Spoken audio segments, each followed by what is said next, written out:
Here's your Forbes Daily Briefing for Friday, May 24th.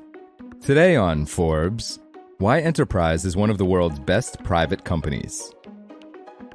Scanning the first floor of the 4-level parking garage outside Enterprise's suburban St. Louis headquarters, CEO Chrissy Taylor points out an all-electric Ford Mustang Mach-E and a black Rivian R1T she's been test driving. She says, quote, "All our officers are driving EVs. We put chargers in at corporate, but there aren't enough for everyone. That's my ploy to get them to come in early." Taylor is mostly joking about the ploy, though she gets to the office at her family's rent-a-car outfit, recently renamed Enterprise Mobility, most mornings before 8 a.m. But she's dead serious about testing out new technology and not forcing it on her customers too soon, especially electric vehicles. After hearing from renters that concerns about charging times, battery life, and infrastructure would make them hesitant to drive EVs, Enterprise slowed its rollout strategy. Taylor, who is 48 years old and the third generation of her family to run the privately held giant, says, quote, "We embrace the transition to electric, but we have to make sure the customer is moving at the same pace we are." Contrast that approach with the one taken by rival Hertz, which made headlines in 2021 and 2022 when it announced plans to purchase 100,000 Teslas and to electrify 25% of its fleet by the end of 2024. Despite aggressive discounting, it struggled to rent them. In March, the CEO of Hertz resigned. A month later, the company said it expects to lose $440 million selling off half its electric vehicles. Of Enterprise's EV strategy, Taylor says, quote, "This is an evolution, not a revolution." However, she could just as well be describing the company as a whole.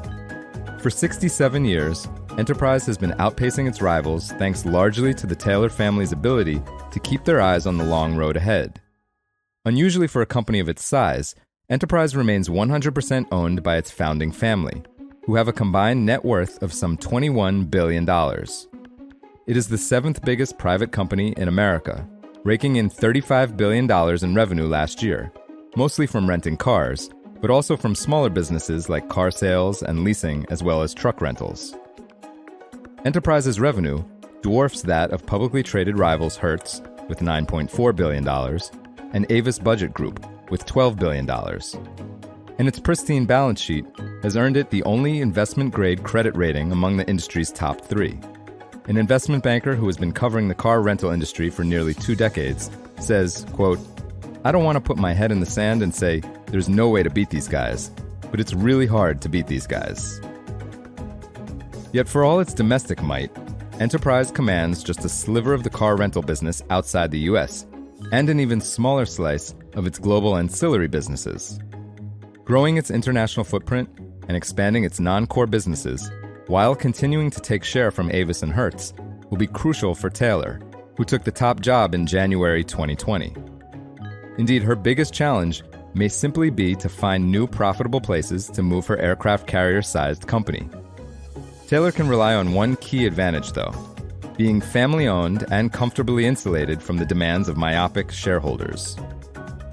Byron Trott, the chairman and co-CEO of merchant bank BDT and MSD Partners, who's been on Enterprise's board since 2000, says, quote, "Most private companies have the advantage of being able to invest for longer-term goals and objectives, rather than managing earnings quarterly in a public atmosphere.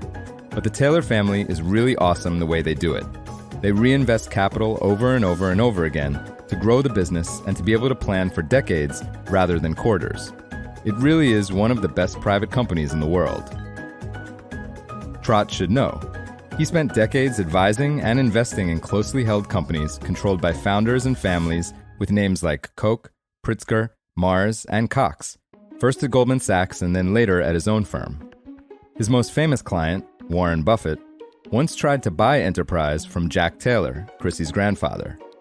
The Oracle of Omaha was flatly rebuffed. For full coverage, check out Matt Duro's piece on Forbes.com. This is Kieran Meadows from Forbes. Thanks for tuning in.